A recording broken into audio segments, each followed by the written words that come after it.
Hello, and welcome back to the 3 Plus 1 podcast, where we talk about people, politics, and pop culture.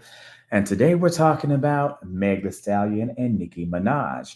We're talking about the diss that hissed around the world. And yes, I know that many of you already know a lot of the background, but I want to go ahead and start this kind of like in reverse, starting off with Meg the Stallion's television appearance on January the 30th on Good Morning America, or what we now call GMA. I want you to take a look at this. 2024 may as well be the year of the Stallion, and the three-time Grammy winner is showing no signs of slowing down. 2024 so far is very lit. Like, I'm already working my butt off. Like, I'm trying to keep the hotties happy. They fussing at me right now. They're like, where's the music? It's funny how the mean girl opened all the doors. I've been told y'all I'm the Black Regina George. Off to a fetch start, the self-proclaimed Black Regina George, topping the year off, featured on the soundtrack of the new Mean Girls movie.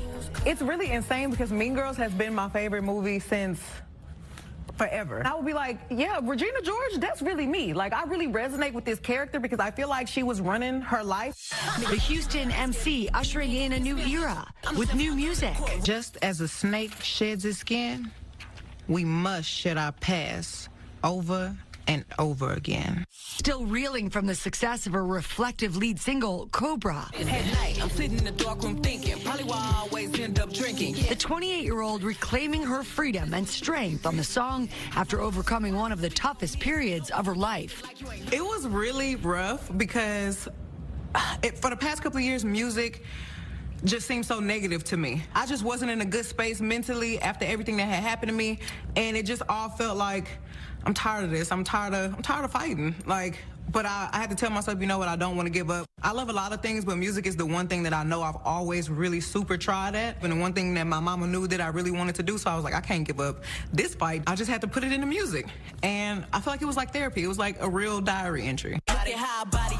Megan says her focus on total wellness has been key, and the gym is one of her many safe places. When I go to the gym, I really zone out. I get to take my anger out. I get to take my sadness out. I get to go in there and just listen to my music and run for however long I want to run. I just go in the gym and just be whoever I want to be that day and feel whatever I want to feel that day. And when I leave out, I'm like, you know what? I accomplished something. I did it big today. I didn't stop. I didn't quit. It's why she's teamed up with our sponsor, Planet Fitness. The landscape of fitness was bleak. Toxic instructors, shady schemers, and Bispo Bakes. Mother Fitness was angry. Megan the Stallion. Mother Fitness came with me being all about making myself better from the inside out. My collab with Planet Fitness is so amazing. It's so important to me because I feel like working out really helped me with my mental health. Through this partnership, members can join at a discount. Are y'all ready for big fitness energy? And tone their body-yaddy with workouts inspired by the rapper.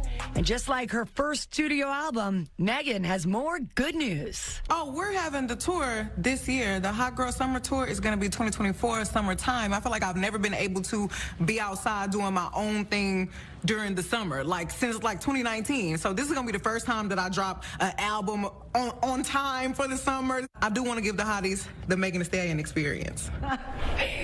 Literally, Meg the Stallion is setting up tour dates, promoting his on Good Morning America, getting ready to go on what should be a very successful summer tour, while Nicki Minaj is still out here spiraling all over Twitter.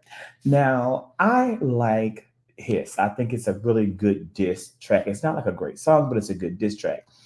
But I also liked Bigfoot, and I'll talk about that a little bit later. But everything around Nicki Minaj's response to Hiss has absolutely set social media aflame. People wasted no time in giving their opinions on Hiss, the record, as well as Nicki Minaj's response to Hiss. I want you to take a look at some of the most viral moments from this rap beef. Nicki Minaj is essentially the Dr. Seuss of her time, and what I mean when I say that is she's objectively a disgusting and reprehensible person by pretty much all metrics of basic humanity and common decency, yet her one singular talent that appears to be an innate ability to rhyme words together in a silly fashion that particularly resonates with children has cemented her with a legacy she really does not deserve as much as many female rappers who came before her. In case you're not already up to date, the self-proclaimed queen of rape has spent the past 24 hours deflecting from the fact that her husband is a convicted sexual predator who is not allowed near public parks or elementary schools by making fun of Megan Thee Stallion for getting shot, as well as referring to her as Bigfoot. It's always amusing to me how Nicki Minaj immediately jumps to making fun of other people's appearances, as if she didn't spend hundreds of thousands of dollars in 2008 getting illegal Craigslist butt injections from some guy in his basement. And not just that, she lied about it for 10 years and only confessed after her ass cheeks were visibly deflating in public and everybody could already tell. And listen, I'm not at all reveling in the fact that she's a terrible person. I was a very big Nicki Minaj fan growing up. Ask anybody who went to middle school with me. I loved her so much I would defend her to anybody who would listen. I saw her doing that, I'm gonna put her in a and I was like, huh, finally some real music. However, around 2018, when she started intentionally surrounding herself with sex offenders, I kind of fell off the wagon. She was announcing her associations with them faster than she was dropping new music. And it's always especially humorous to me when I see Nicki Minaj as well as her fans attempt to defend her by saying, you only attack the men she associates with for being sexual predators because you don't have anything on her. I beg to differ, Barbs. Because not only are we talking about a woman who once gave a lap dance to a 13-year-old boy, we're talking about a woman who once made a song with a then 16-year-old Little Twist, in which she says these lyrics. In conclusion, yeah, she's going to hell. Let's hope all that silicone doesn't release too many toxic fumes while she's burning. All right, Nicki Minaj, here's the deal. This is where you went wrong. So the reason that the internet is lighting you up right now is because you're focused on the wrong thing. You can rhyme, that's a fact. But in this kind of beef, in this kind of war, you really can't win this, okay? Your man did what she said he did. You did what she said you did. And so the best you came back with was 6 foot Bigfoot. That get on your good foot. You gonna talk about this girl getting shot? Like, I don't know. It's just not, you're not fighting this war right. And I don't know if I should be helping you because your man really is sus.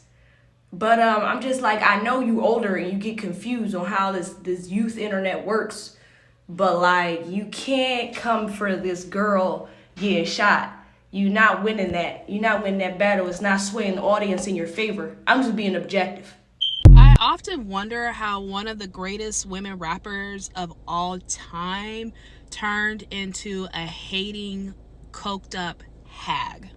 As someone that came up as a Barb and as a Nicki Minaj stan, and just seeing her come in, just taking it, bro, like taking the rap game as her own, new sounds, new styles, like just really not giving a fuck, just being authentically her, and seeing what she has evolved or devolved into, it makes me really sad. And it honestly makes me feel old.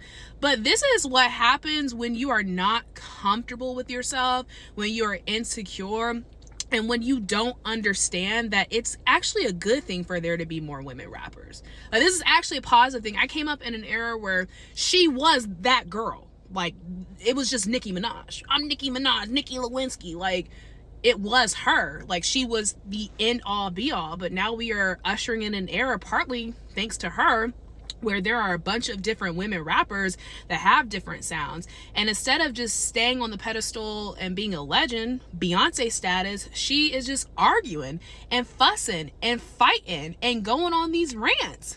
Like, this Twitter user has a list of people that she has beef with, and there's at least 40 names on this list. And it's just really sad to see. And it's just sad to watch someone so powerful just devolve into an old hater, bro. Like, these hoes don't be mad at Megan. These hoes mad at Megan's law. I don't really know what the problem is, but I guarantee y'all want me to start. Bitch, you a pussy. Never finna check me. Every chance you get, bet your weak ass wanna dress me. Bitch, when I tell you I rewinded that damn song so motherfucking fast. And the Barbs are saying, oh, well, that's the only comeback that people have. And I need y'all to understand that it's the only comeback that people need. To the extent that you, as an icon, decide to marry a sex offender, it is best not to argue with anyone.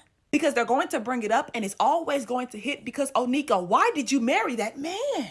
Now your name is involved in a lot of the mess surrounding the situation that made him a sex offender. And why were you spiraling before the song even came out? Baby was in full meltdown mode telling girls that their vagina smelled like dead dog. And those girls didn't even deserve that. One read an anonymous rumor that didn't even name Nicki directly. And the other one told her to remember that she's the legend that brought us Itty Bitty Piggy and that she doesn't have to act like this. Even her response to Meg doesn't do it for me because, baby, you dropped that 24 minutes after HISSES came out.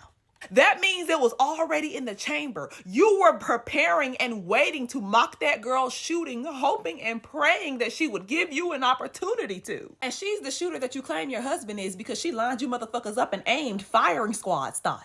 You can't even defend your brother and label because he's so lame that you wouldn't even give him the coochie he was begging you for on features. And everybody's talking about Nicki, and I hope you motherfuckers was listening too. Since it's featuring, y'all can go send him some mail. He'll see y'all in 10 years. Bye. Snakes hiss before they attack. So Miss Chun-Li, I suggest you gorilla glue down that Chinese bang, super glue them bamboo earrings into your ear and get ready because that was simply just a fucking warning. Could you imagine being the parents of Megan Kenka and seeing a law that you created in honor of your daughter trending simply because another woman doesn't want another woman to exist in the same space as her?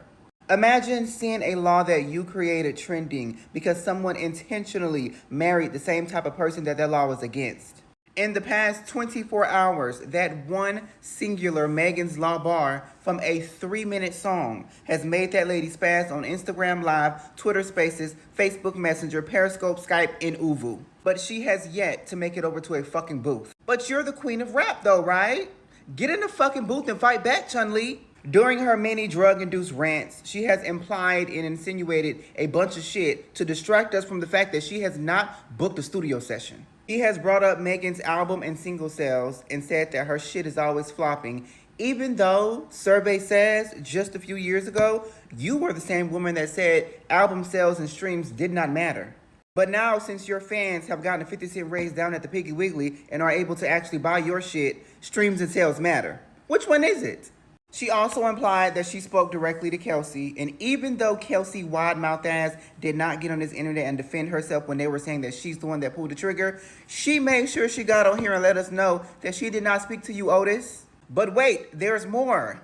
Miss Pills and Potions also said that Megan calls Cardi a dirty Mexican.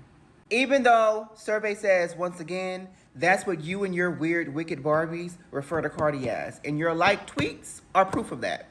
Next on the fucking list, she implied that during the shooting of the Hot Girl Summer music video, Megan forced her to drink and even implied that she should go to the clinic and get rid of her baby after she told her that she might be pregnant. And to be honest, that advice should have been fucking taken because who the fuck purposely has a baby by a sex offender? But again, Survey says that from all the footage that we've seen from that live, you were the one forcing her to drink those open canned Sprites that have sit on the counter too long that you want to call a Moscato.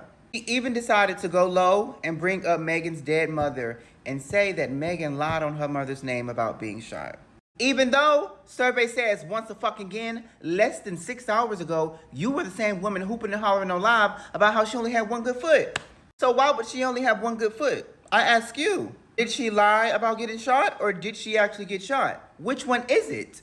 And bringing up her dead mother as if your father wasn't just glued to the asphalt down in Long Island not too long ago, it's absolutely insane.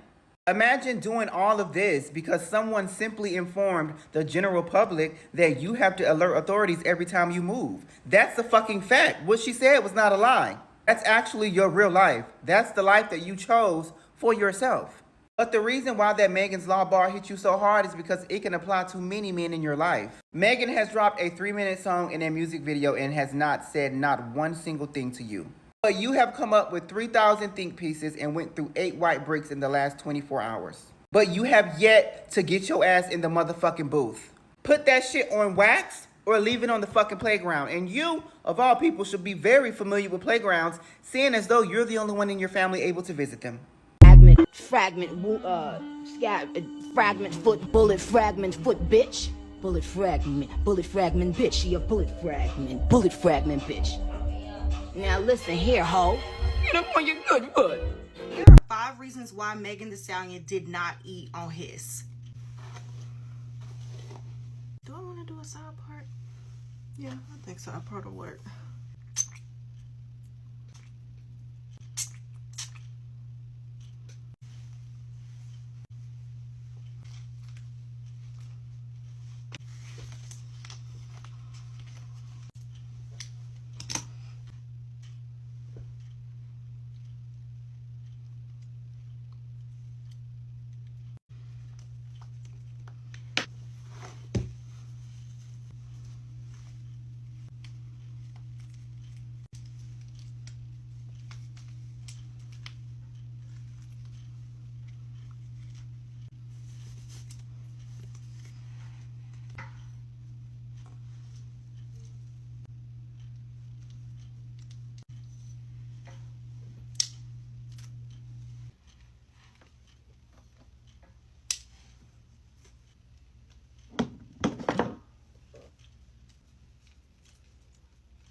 Thank you.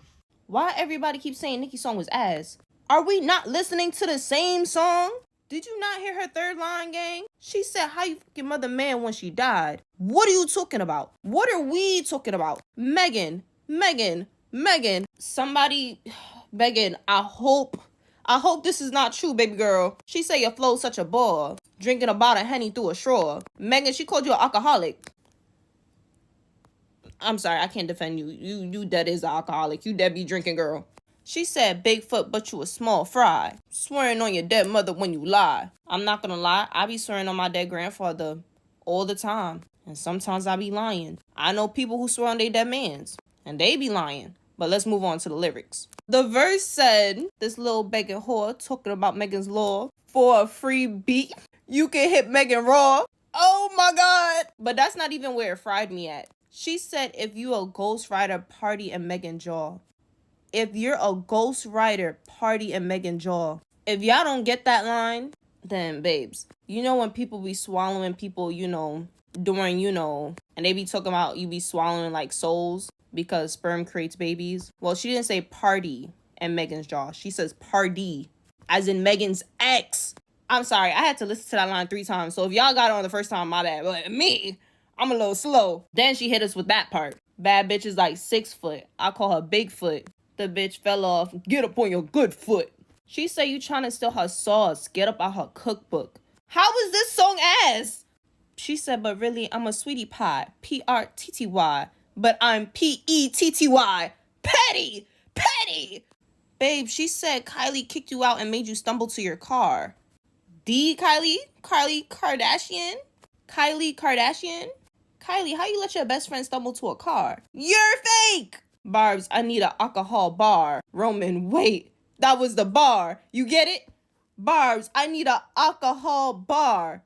Bar! The bars where you go drinking at. I'm telling you, y'all not tapping in. Lock in! Like a bodybuilder, I keep raising the bar. Fuck you got shot with no scar. Has anybody seen a picture of that scar? Because I have not. And y'all know when you get shot, you get like a bullet wound scar, right? Because I know people. Megan, where's the scar at? But y'all, this line went over y'all heads.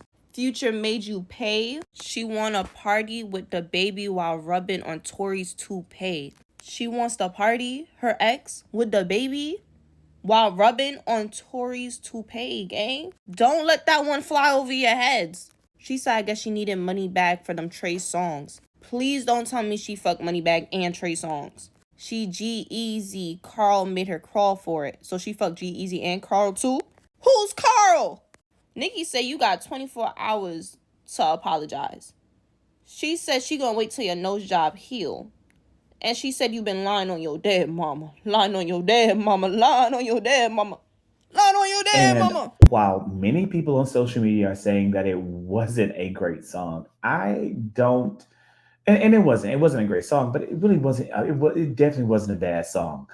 Bigfoot is not a bad song. Like, it's a diss track. It's not meant to be a Grammy award winning single. Like, it's not going to be record or song of the year, but it definitely wasn't a horrible song. It was in keeping with the Nicki Minaj sound and the Nicki Minaj rap. It wasn't a bad song at all. Personally, I think that this could be a good thing for Nicki Minaj and, of course, for Megan Thee Stallion, but a good thing for Nicki Minaj because people are saying that her tour, which starts in a little bit over a month, has not been selling very well. Hopefully, this is going to help her sell more tickets.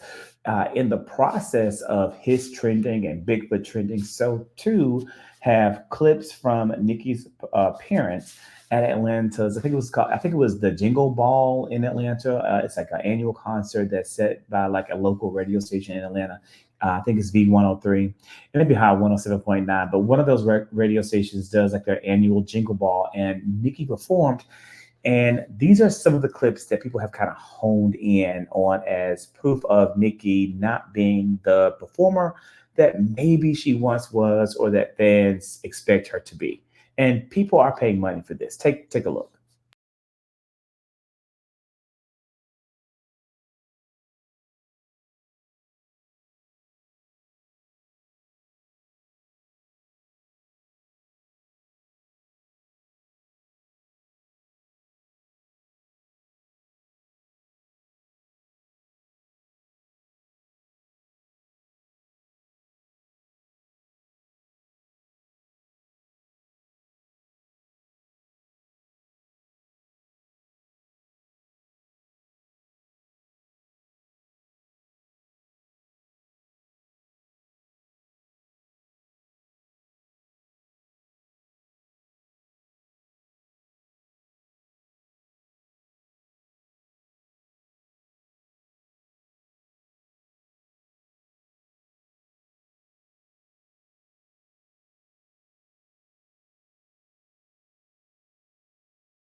I can only imagine that today's announcement of Meg's upcoming tour and all this back and forth between the two of them will cause Nicki to step up her prep game and her like, let me get ready for this tour game, because she knows that the entire world is going to be watching, and that's a win for every fan out there.